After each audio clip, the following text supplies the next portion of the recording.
Morning.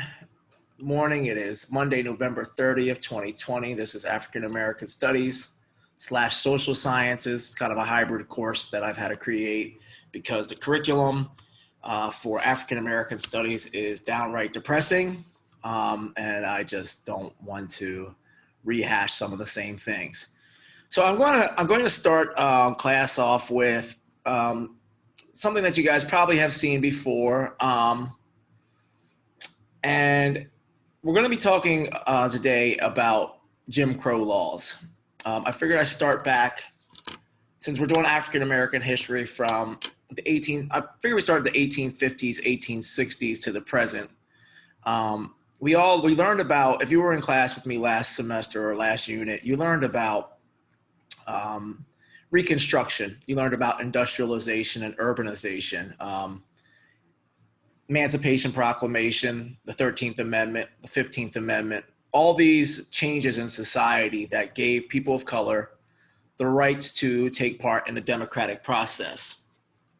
Ever since there has been a push from Benjamin Banneker and Frederick Douglass and people like John Brown, whenever there has been a push in society to forward Black people in America.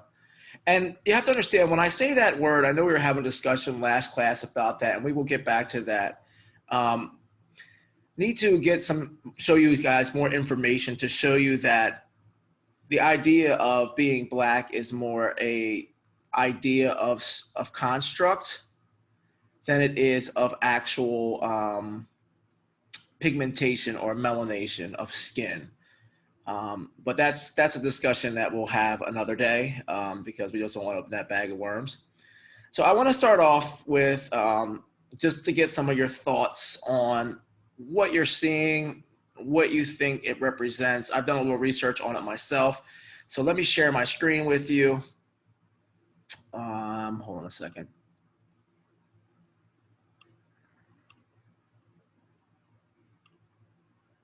And where did it go?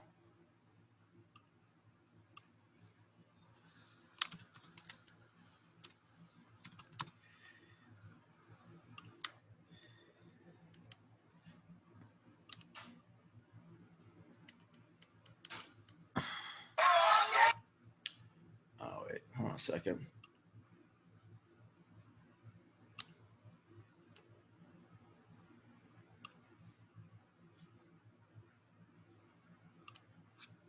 I don't know why I'm not sharing. Hold on a second. Apologize. Why is this not letting me share?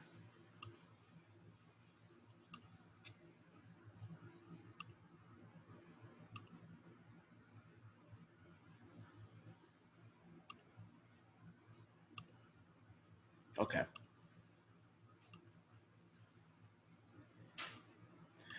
So I want you to, we're going to watch this 4-minute video. And this video contains a boatload of symbolism.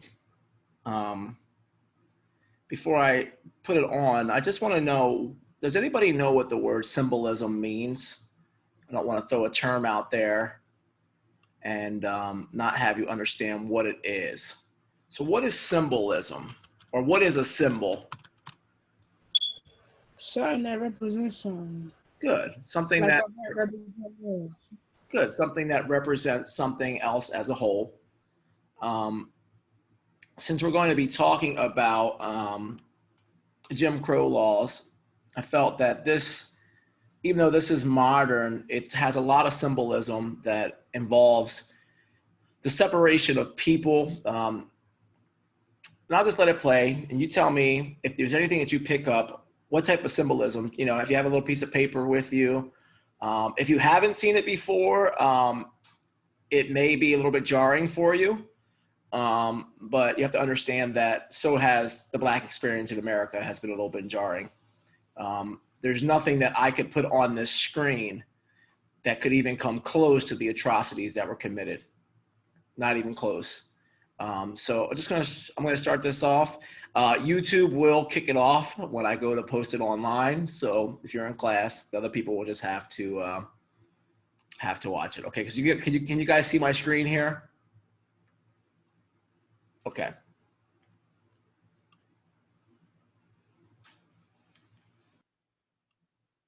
Okay, so that was a lot to probably ingest first thing in the morning. Um, some feedback. Did you guys see any symbolism in this video? What type of symbolism was he trying to get across? That he was a black man. One. Okay. Two. Um, the fact that this is the stuff that happens in America. Good. Okay, things that these are type of things that take place in America. Um, did anyone notice when the weapons were used on people of color, how the weapon was taken and put in a red folded flag? Did anybody notice that? I see it. Yeah. Well, if you get a chance to watch the video again, the symbolism. There's a couple actually symbolism early in when he's standing there dancing. One of the faces he makes is Uncle Ruckus. If you've ever watched the Boondocks with Uncle Ruckus, did you notice that?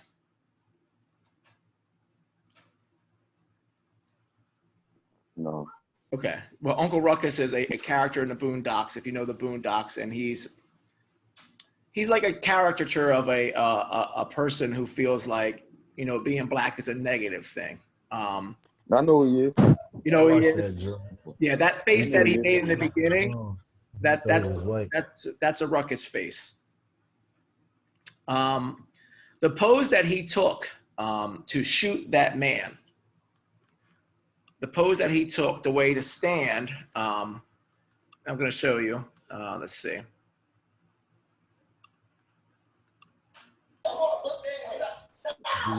The imitation was supposed to be of this guy right here. The way that he stood with his legs out high like that. That was a character. Yeah, that's crazy. Of Jim Crow. But when he leaned forward, he was showing how the gentleman that was playing the guitar, right? He represents black culture as a whole. Just sitting in a chair. First it started with music of Africa, where everybody comes from. Then you see the dissensions inside their own culture by making the Ruckus face. And then when he goes to execute that black man, who comes back in the video, you'll see that he poses into the Jim Crow stance. The covering of the weapons with a red flag is symbolism for the Republican Party. And the Republican Party values guns more than lives, especially black lives. We have come to a movement in our country where there's a big debate over weapons and weapons rights and the taking away of weapons rights. What about the church? What about the group of people singing in the church? Was that indicative of anything that's happened in America?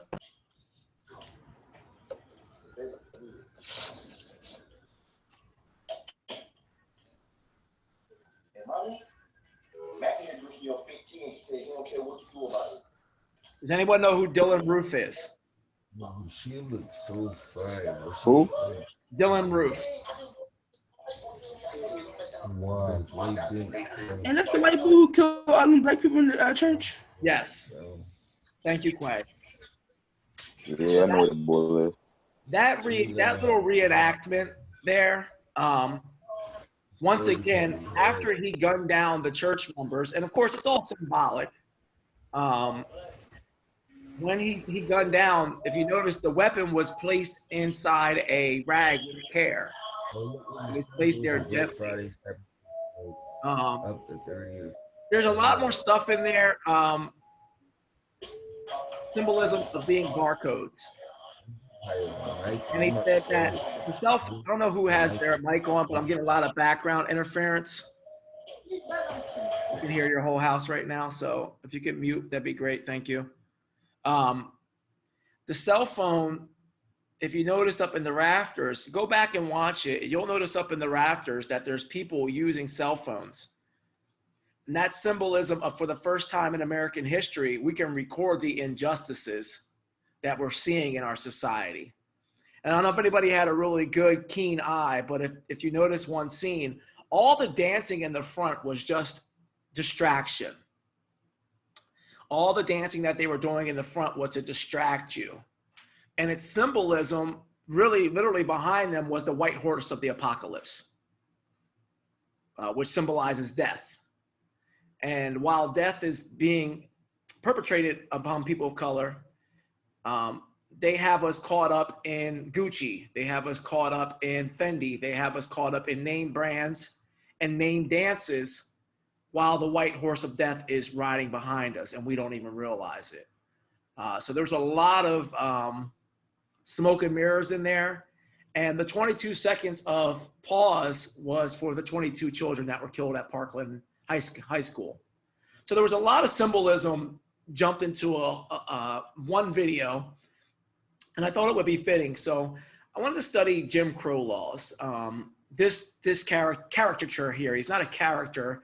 He didn't really exist. He wasn't a real person. Here's another picture of him jumping Jim Crow. Does anybody know what Jim Crow laws were? What were Jim Crow laws?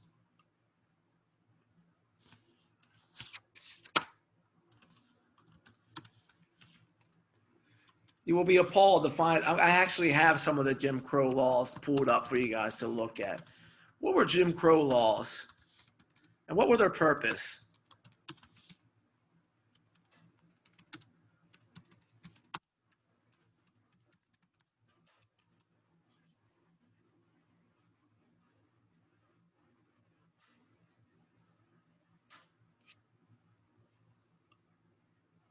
What do you think Jim Crow laws' purposes were?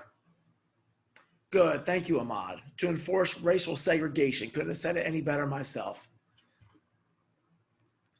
And I like the word that, I like the fact that, I'm sorry, go ahead, Ahmad. No, I said no problem. Yes, that's an excellent articulation of the way to say it.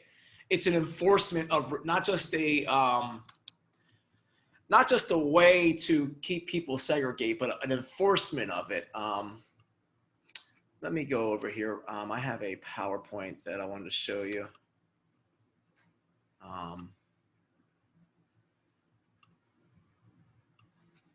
This one I made this PowerPoint actually quite some time ago. So forgive the crudity of it. It just happened to fit. So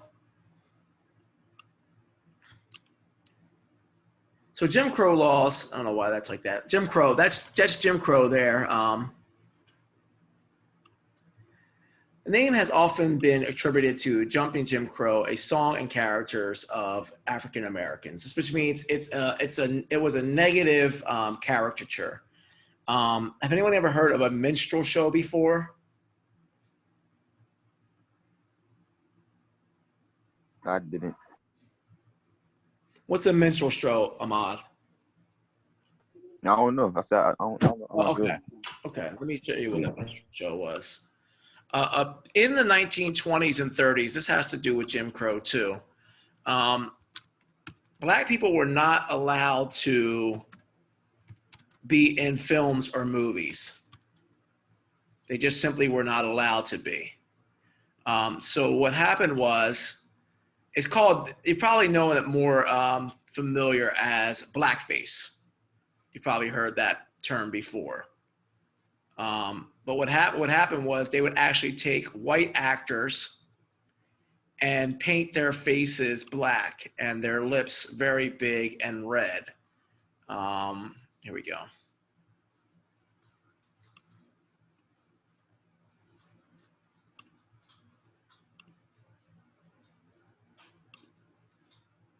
So this comes from American Heritage.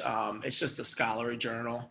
And it says blackface, the sad history of minstrel shows.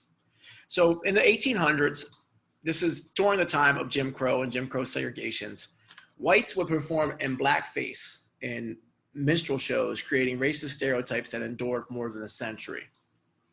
So you could see this guy right here, Emil Subers. This is how they would portray black people on film. So instead of actually having someone who was black, be an actor, they would do these minstrel shows.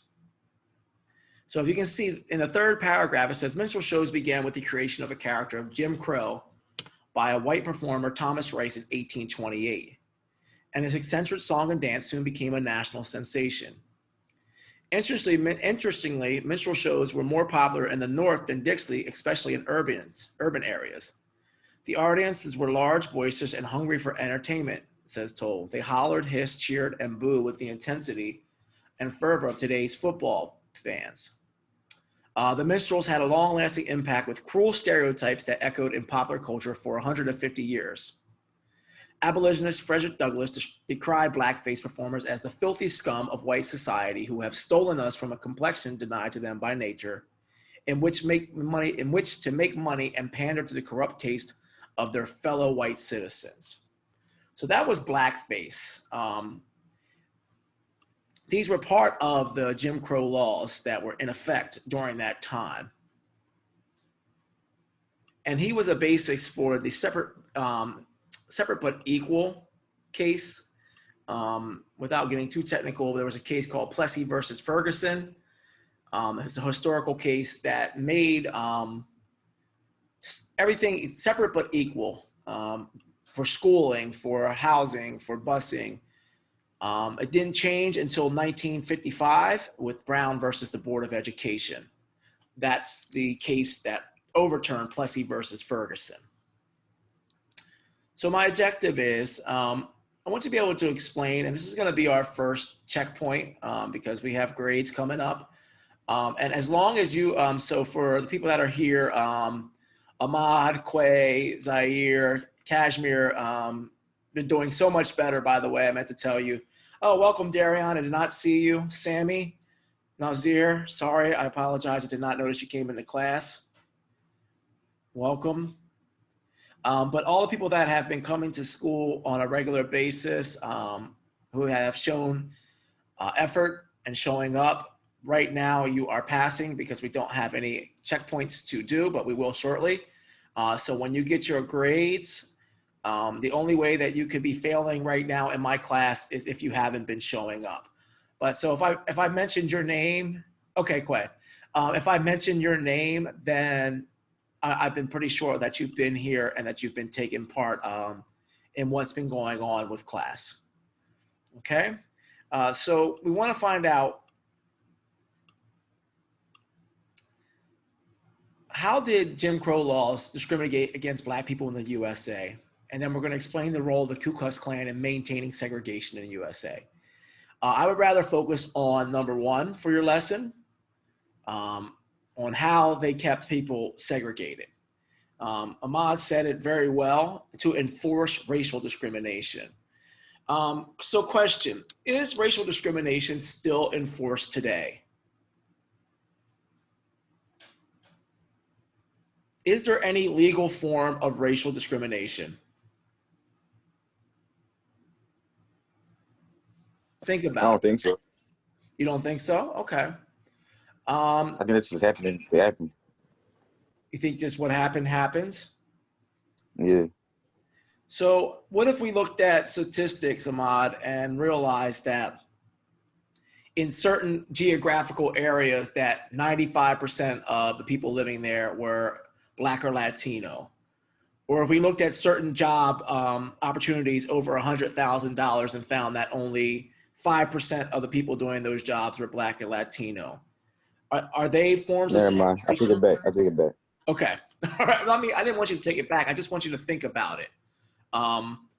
There are social controls still in place because of these Jim Crow laws. We just don't realize because we've been so acclimated to something that we believe is normal. When I was a kid, I believed that having a father in jail was a normal thing. You know, my dad was in jail. My uncles were in jail.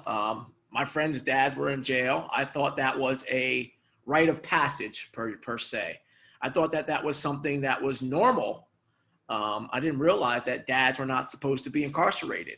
I didn't realize that my mom was on food stamps. We all lived in Section 8 housing or the projects. I didn't realize that there was more to the world than just what I saw.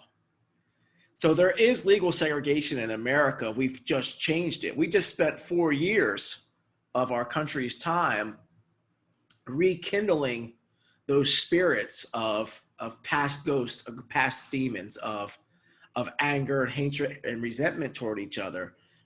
We found, I don't want to say it this way, but we found a perfect conduit for lightning in 2016. Now that phase is over, but just because Trump is leaving office doesn't mean that Trumpism will stop. Just because he has been taken out of office or will be taken out of office January 20th of next year doesn't mean that racial bias is not going to stop. So voting, this is one of the ways that Black people were discriminated against.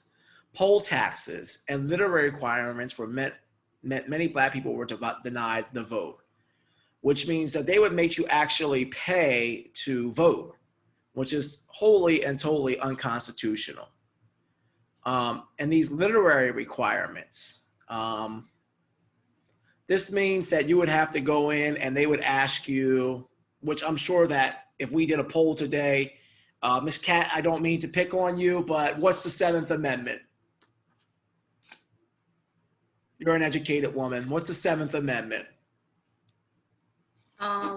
You know I don't know the amendments off the top of my head. Then you can't vote, Ms. Cat. Oh. Do you see how discriminatory that could be? Because even, I'm not picking on you, Ms. Cat, at all. I just know that you're a fully educated woman. And I'm trying to make an example that 7th Amendment, by the way, is any civil matter over $20 deserves a trial. So any civic matter over a matter of $20 deserves a fair trial. That's the 7th Amendment. Most people don't know that.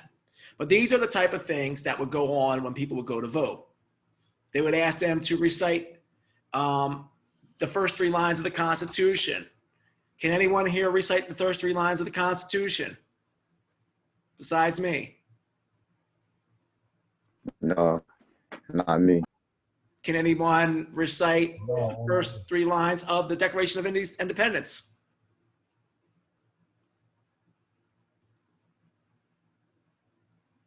So these were the type of things that were going on. Remember, in the 1850s, before the Civil War, it was illegal to teach Black people how to read and write. It was illegal. By law, it was illegal. But yet the expectations were when they went to vote that they were supposed to be able to recite and know how many counties are there in Pennsylvania? I don't even know that one. But these are the type of questions that they would ask. It's called voter suppression. It still goes on today. White people were not affected by this. So you could be white and illiterate and still vote, but you couldn't be Black and illiterate. And even if you were Black and literate, they would ask you questions that were really kind of off the charts that most average people wouldn't know. I mean, I'm sure if I walked around and asked people, what's the 25th Amendment? What's the 25th Amendment? Most people don't know. And that's the removal of a president. It's the removal of a president if he is unfit for office. But people didn't know these things. People just wanted to vote. By having these literary taxes, these poll taxes and these literary requirements, they restricted people at the voting gates, which meant that the political system did not represent the population. It only represented a portion of the population that was voting. In a lot of ways, some of these things are true. So let's look at some of these Jim Crow laws. I brought up a whole bunch of them.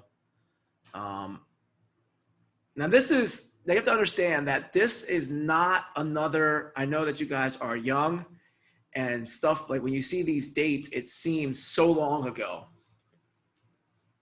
But Jim Crow laws lasted till October of 1960. To put that in perspective for you, I was born in 1977, okay? So it's not like this is ancient history. This is within my father's lifetime. My father was born in 1955. So let's look at some of these Jim Crow laws. I picked Alabama. There's a whole bunch of states here. We can look at a few of them. But these were some of these laws. From 1880s to 1960s, a majority of American states enforced segregation through Jim Crow laws. So-called after a black character in minstrel shows. I've already showed you what a minstrel show is. I've shown you what that character is, Jumpin' Jim Crow. From Delaware to California and from North Dakota to Texas and many states could impose legal punishments on people for consorting with members of another race. The most common types of laws forbade intermarriage and ordered business owners and public institutions to keep their black and white clientele separated. Here is a sampling of laws from various states. Okay, so this is Alabama. In Alabama, if you were a nurse, no person or corporation shall require any white female nurse in wards or rooms in hospital, either public or private, in which Negro men are placed, which means white nurses, female, it was against the law for them to work with men who have color. Buses, all passenger stations in the state operated by any motor transportation company shall have separate waiting rooms or space and separate ticket windows for white and colored races.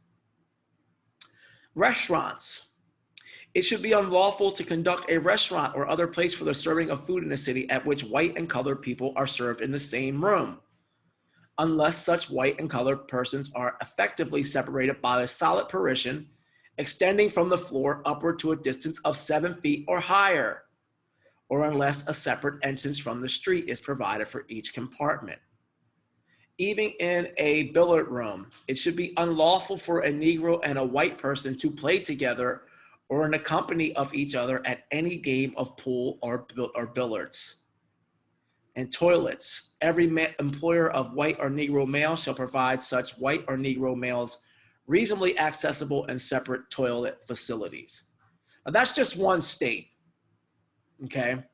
And there's at least 15 there. In some states, it was illegal to cut up a white person's hair. Walk on the same side street of them. Have you guys ever seen the movie Hidden Figures? Has anyone seen Hidden Figures? It was about the female scientist who worked for NASA.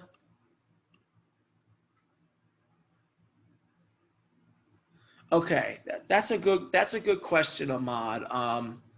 Ahmad presented a question. Did jail fall into this category because everybody sticks to their race in there? That's actually a really good question. I did not research that. I will find out for you, but I'm not sure. I know that the jail culture, people stick to their own race for protection.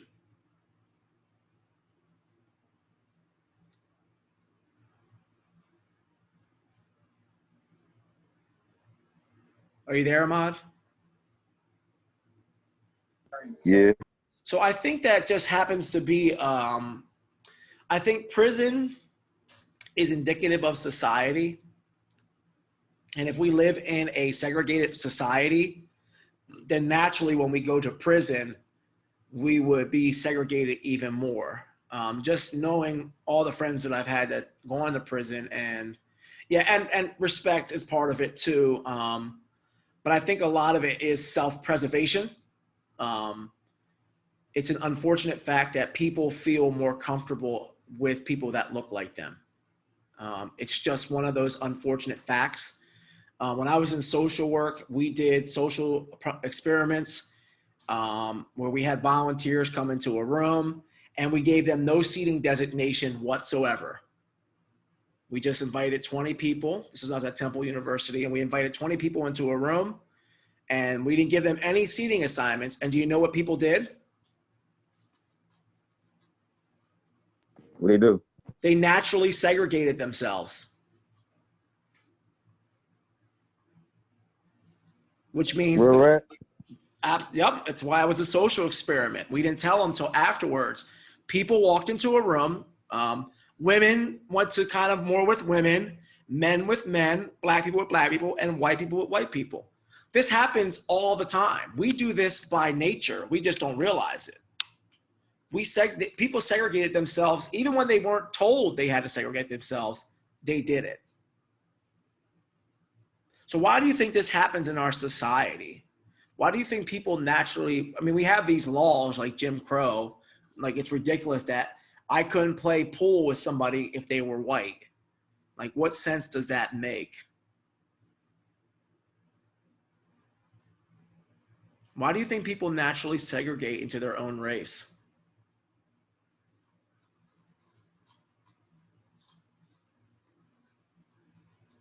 Is there a certain amount of comfort? Mom said it's been going on for so long, it's probably natural now. I think it's part of the ingrained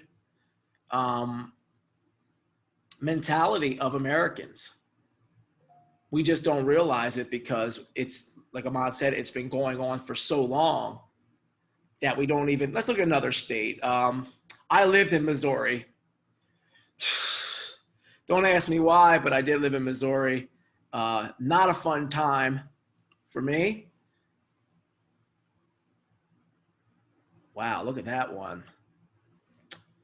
Gotta love the verbiage. I have to understand that this is, I didn't write these laws. All marriages between white persons and Negroes or white peoples and Mongolians. Mongolian is a place in Asia, I'm assuming. I don't know if that's used for a general euphemism for all people who are Asian, are prohibited and declared absolutely void. And this is the kicker. This one will really mess with your head. When we had a conversation the other day about, you know, being of color and what the Constitution defines as a Black person, no person having 1/8 part or more Negro blood shall be permitted to marry any white person, nor shall any white person be permitted to marry any Negro or person having 1/8 or more of Negro blood. So what does that 1/8 mean?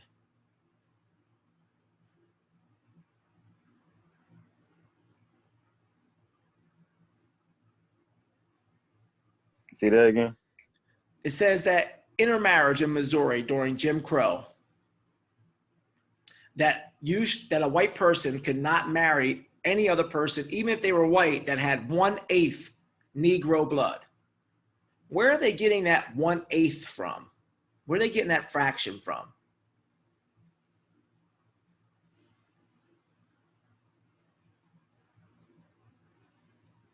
It's basically like we all have two parents, right? Two grandparents, two great parents, and two great-great-parents or great-great-grandparents. If any of those people were Black in your family tree, you were considered Negro. Even if your skin was, yes, just a small, according to the Constitution of the United States, what defines Blackness is one drop. One drop.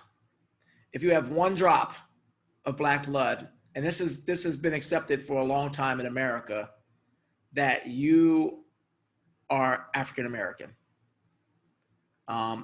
We use terms, we use a lot of terms within our own communities.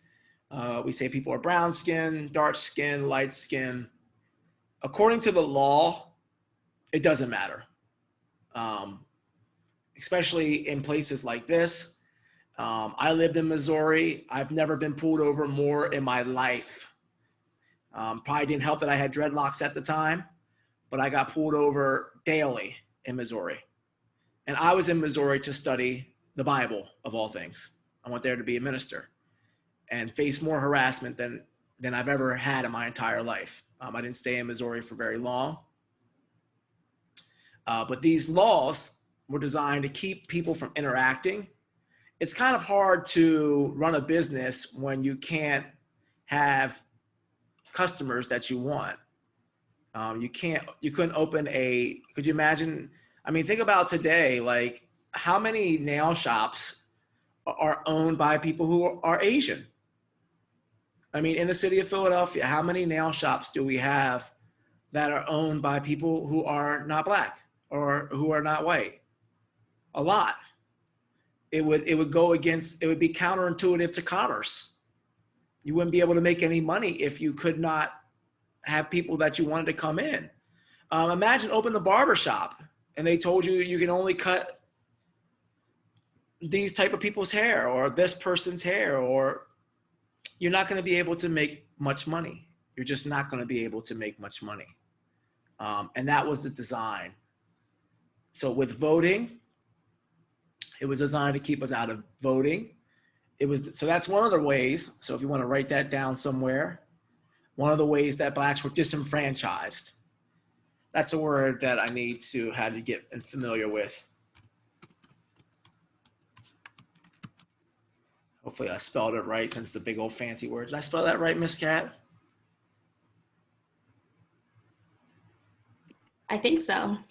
Yeah, I know it's a big one. To be disenfranchised means to have opportunities taken away from you that other people receive. How many of you guys have ever gone for a job? And I know Quay has told me about a situation that she had before. I don't know if she came back or not. But how many people have felt like you've gone for a job opportunity or for maybe an apartment or to a restaurant in the past and felt like you weren't welcome there?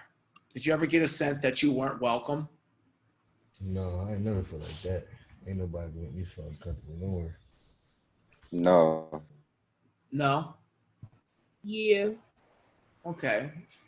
Quay, you have? Yeah.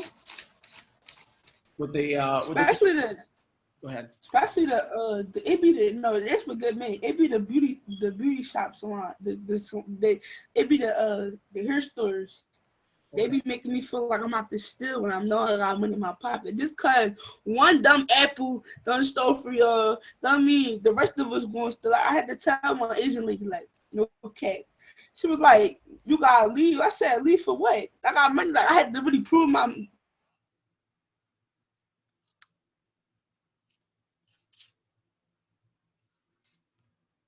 We lost you, Quay.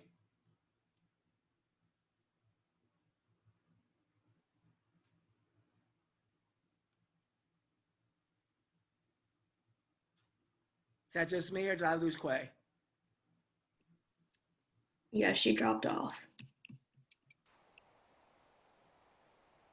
Let me know when you're back, Quay. Sorry, because of the rain. My internet keep running out because now that's rain. Oh, yeah. Okay. So I'm sorry. Continue what you were saying. And I was just saying, like, if I'm patronizing you, don't sit there and follow me around because one dumb person done stole from you. Like, if I got money in my pocket and I know, or no, this would get me when I pull out a credit card. Oh no, we no change, or I'll pull out $100 bill, no change, no change. But I'm not stealing for y'all. The fuck, I got my own money. Like, what? Don't play with me. I work hard just as well as the next person. Don't play.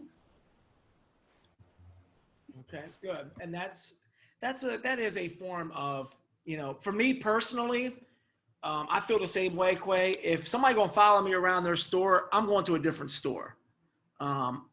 And I've had to tell people, ain't nobody gonna steal from you. That subtle being followed around the store. It happened more to me in the suburbs than it does in the city, but that followed around the store, those type of it's just an implication that people think you're going to steal. Ahmad said, if somebody's going to look at me wrong, I'm going to look back. That's fine. Ahmad, it's an interpersonal reaction. What I'm talking about is larger scale problems. Like, do you really want people who don't have your interest in mind controlling the political system? Do you really want people who don't have your interest in mind controlling the education system and the job market? Did you say? I said, I understand, like, when somebody's looking at you, that's an interpersonal thing. Two people looking at each other odd, and that's okay. I'm talking about systemic things. would you want someone who doesn't care about your life or your interests representing you politically, representing you religiously, as a nation, in the workplace? No. No, you wouldn't, because they don't represent your beliefs and your values and your norms. And we all have different beliefs, values, and norms. And regardless of whether we want to say, I've heard this term before. Somebody told me after Obama was elected, we live in a post-racial society. That didn't work out too well the last 4 years. It actually got worse. So those disenfranchisements, the taking away of your ability to be involved in a society.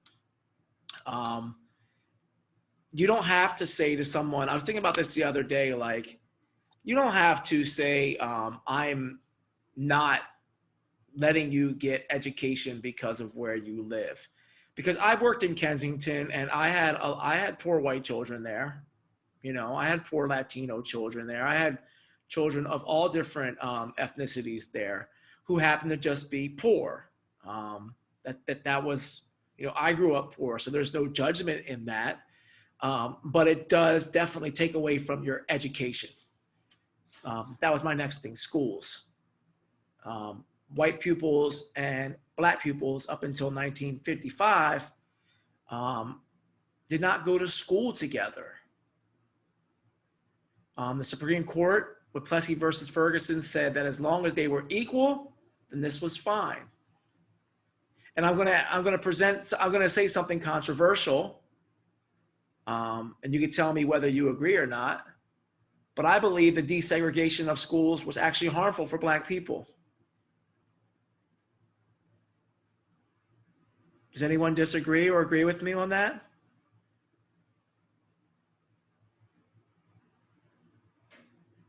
Agree with you.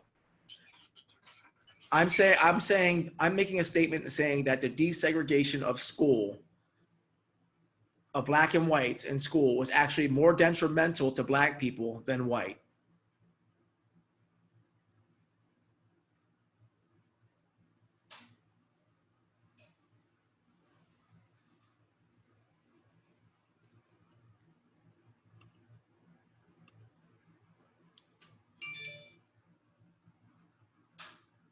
The reason that I say that is because in the 1950s, there were such things as black schools.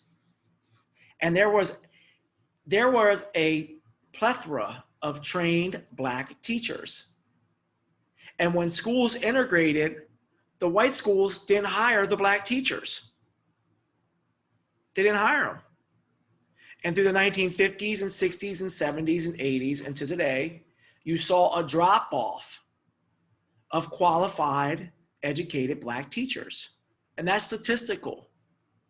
So in a lot of ways, the desegregation of school, yes, we want an equality, but at what equity? Were we getting the same thing? There's a difference between being equal means everybody gets the same thing. If I was treating everyone equal in this room, I would say, I'm going to give out a Christmas bonus and everybody's going to get $100. That's equal, right? Equity would be those students who have 2 children are going to get an extra $50. Those students who have a sick family member is going to get more money. That's equity. That's equity. So the schools, this was a summer white school for children in Kansas during the 1950s. And this was a school for black children. What are some of the differences that you can visibly see between the white school and the black school?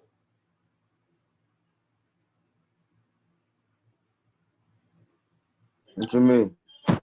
Like what differences? Look at the white school, look at the landscaping, look at the building, look at the facilities, and then look at the school where black children went. Do you see any differences?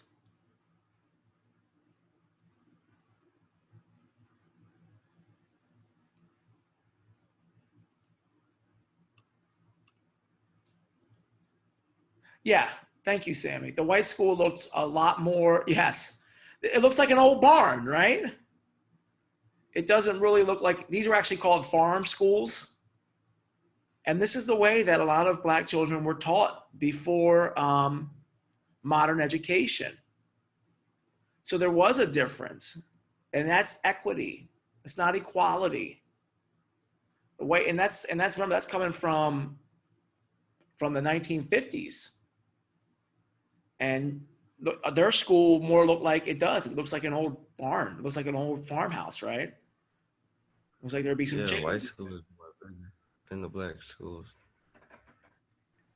And what if I told you Like- that a lot of that is that's still indicative today? The only reason I can say that is I've worked in buildings. I've worked in school districts that had a $2 million surplus of tax money for their kids. I worked for Daniel Boone School District, which is out in Birdsboro, Pennsylvania. They had more fields, grass. They had fields just for soccer, just for recreation, walking trails, biking trails. And I've worked in North Philly where, the last school I worked with, we didn't even have a gym. We won the city championship last year, the school I worked with last year. We beat Gratz, and we didn't have a gym. We literally did not have a gym to practice in. So these disparages in funding, in education, in opportunities, all go back to these laws that were started back in the 1850s. And even though we think, oh man, that seems like a long time ago, it's really not that long ago. My grandmother is 89 years old. My grandmother taught me, she said, when I got my master's, she said, grandson, I'm so proud of you. She said, back when I was this kid, they wouldn't let us have jobs like that. They wouldn't let us go to school. They just wouldn't let us go, plain and simple. They simply would not let us go. She said, if you were Black, you were stuck in either food service or, retail, or not even retail, really like demeaning jobs, being a cook, being a janitor. This even happened in our military. Our military was segregated until the 1940s. Even though the Civil War, we know that a lot of people fought of color, it still it reverberates through time. So how would it look inside a Black school? You see the facilities, very crude, chalkboard, not very modern equipped. When I worked in the suburbs, everybody had touch screens. All the kids had, we had smart boards, we had touch screens, we had all of these things. And then when I come to the city school, I would have to go to CVS in the morning to go buy supplies for the day because we were so underfunded. And no one can tell me that that's a coincidence. And people say, well, that's property taxes. That's property taxes. Well, after 1940s, when the government gave out literally millions and millions of acres of free land, guess who was unable to apply for the free land?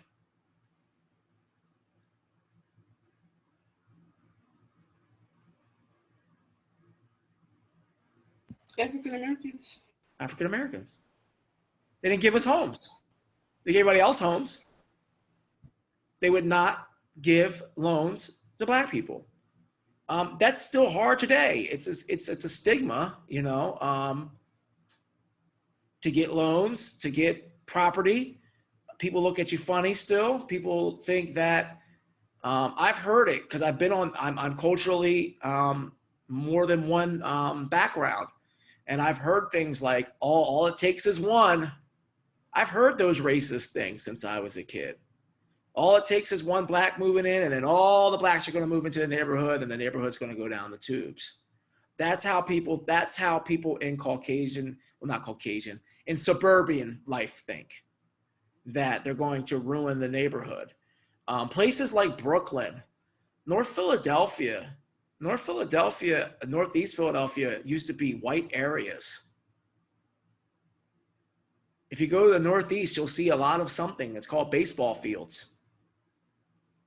those houses were primarily filled up with people who were Caucasian.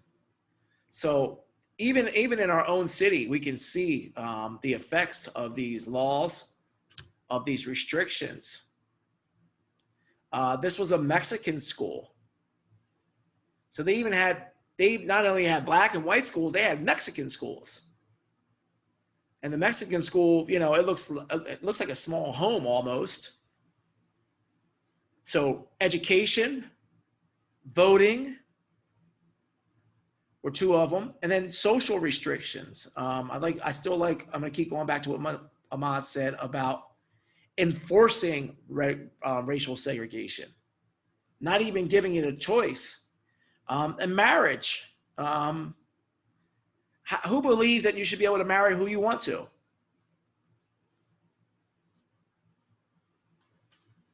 If you love someone, should you be able to marry them? It's a yes or no. Yeah. What if that person's a different color than you? Should you still be able to marry them? I guess. Yeah, if you love them. If you love them, right? Well, there are actually laws in place that you couldn't get married. Remember, I was born in 1977. 20 years before I was born, it was illegal for my mother and father to get married. It was illegal. A black man was not allowed to marry a white woman. That's really a law? It was really a law, yes. I'll show you. Give me 1 second. Wait, where that's the law at? I'm gonna show you.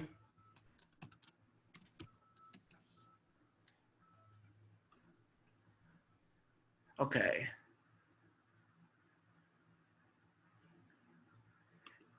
Let's see. Let me just show. I did the right search.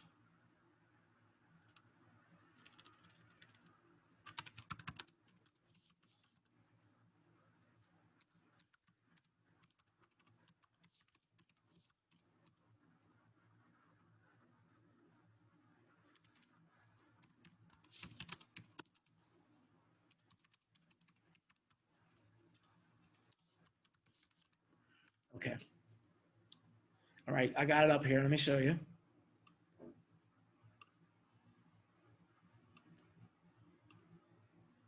(1967). 10 years before I was born.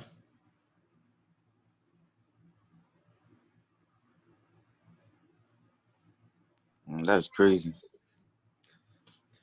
So it was different from state to state, but literally 10 years before I was born. I'll pull this down for you. Right.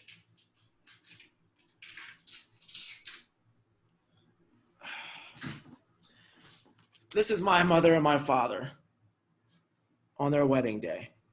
You guys see that? Yeah. Yeah. Now they got married. That's my grandmother and my uncles and my aunt.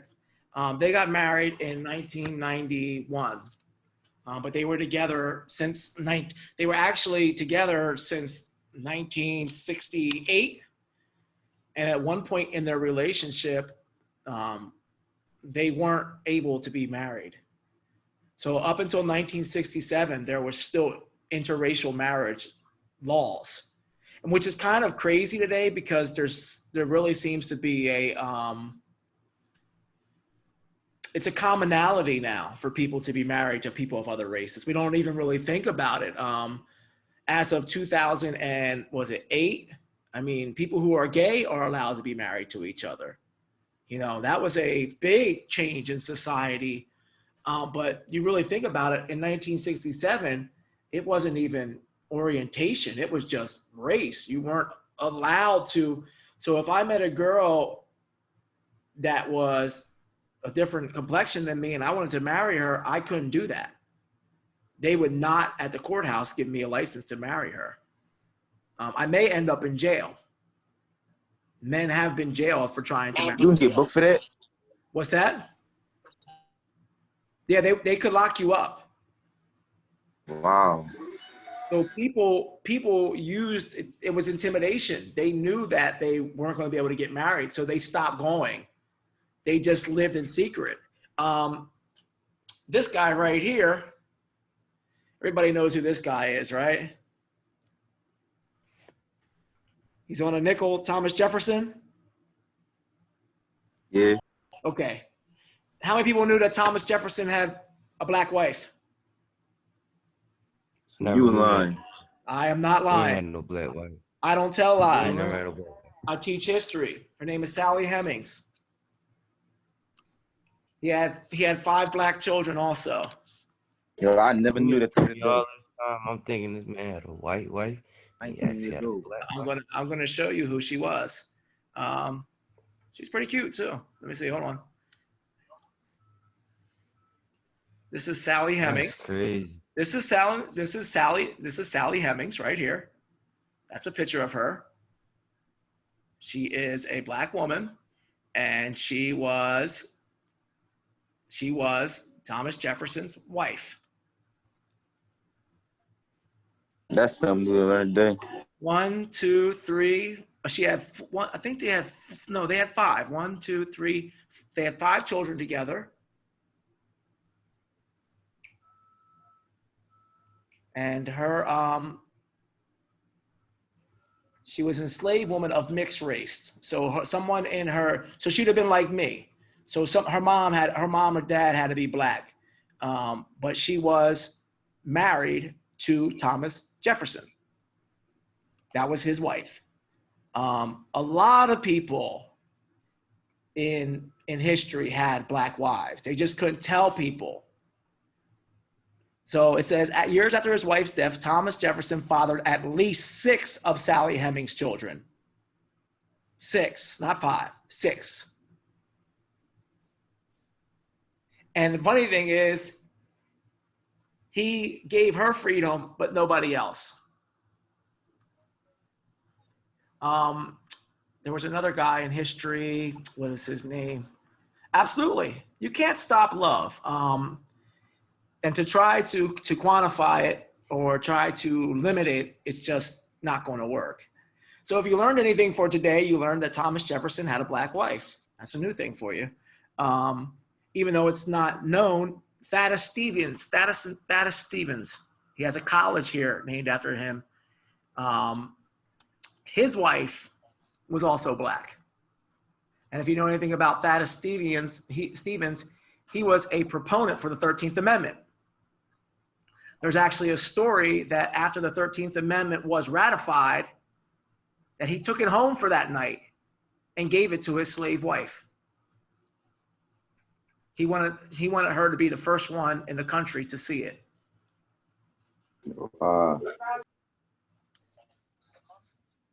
So we got about 2 minutes left. There's some more stuff here. We're going to continue with travel, restrooms, and then we'll get into like lunch counters. But these are some of the things that if you need, this will be up on Summit, by the way.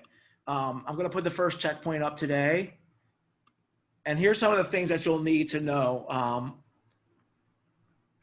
How the Jim Crow law discriminates against black people. Now, we haven't got to leisure housing. We did voting, we did school. We haven't got to travel. We did some toilet and drinking fountains. But you can see some of these were like how the restrooms were back then. I probably gotta read over it. Yeah, you can read over it. We'll do some more on it, and You send me the slides. Sure. Or no, Sure. you just. I'll send you. All this will be put up on Summit, and this is gonna. We have a couple weeks to keep.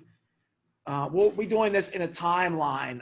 You're gonna be filling out a timeline as one of your checkpoints of Black history. So for the 1950s, if you have a pen and paper, or you just want to remember Jim Crow and segregation is where we're starting. So we ran out of time, but let me just make sure that I have everybody who came in as here, so I don't get anybody mixed up on attendance. Hi, Deja. Did not see you come in. Okay. All right, so it is 10:20. I hope you guys learned a little bit today. Scratch your brains a little bit, and Yeah, I know I it's did early, learn a lot. I know it's early Monday morning, so enjoy the rest of your days, and the rest of your day, and like your days, like you're gonna die. Enjoy the rest of your living days. Um, let me Can you see. put me down for here? I'm trying to look at the schedule here. We meet again Who took on. Roy already? Yeah, Quay. I take roll as you guys come in. Okay. So you see my little sheet right here. You right at the top. Quay, you were the first one in. I got you. Okay. You got me, Who's me? You got me? Nazir. I got Nazir, Zaire, Amir, Tehran, Deja, Quay, Ahmad, Relicia, Kashmir, Darion, Sammy. Did I miss anybody?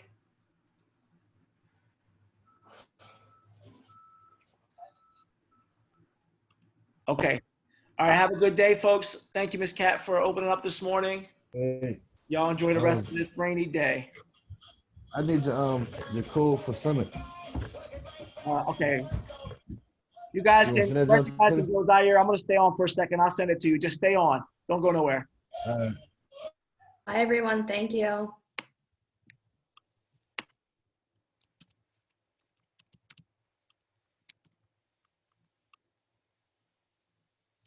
All right, Zaire, check your email real quick.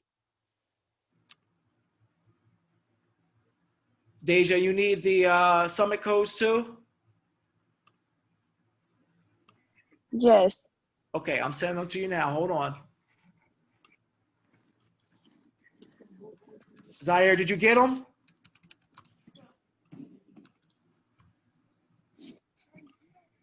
All right, I sent them to you, Deja. Got you. I'm about to check the girls. Go ahead, yeah, take your time. Check your email.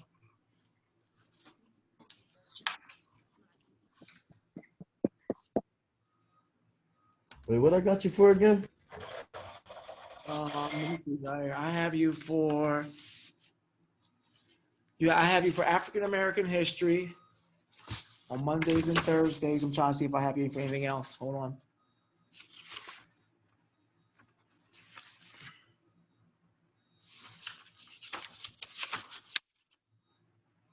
It looks like I just have you for African American history. I don't see you on any more of my rosters. So it would just be the one at the bottom. Sammy, you need summit codes too? Deja, did you get the codes? Yeah. All right, Sammy, I'm sending them to you now.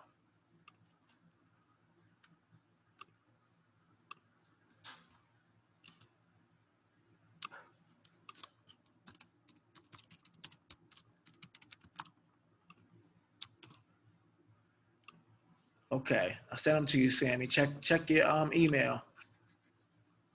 All right, I got that, John. Okay, Zaire, you good? Yeah. Sammy, check yours.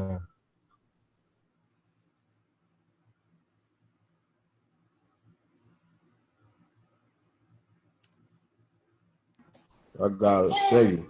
Okay. Everybody good? Deja, did you take off? You still in here? I guess she must have got it. All right, y'all. Have a good day.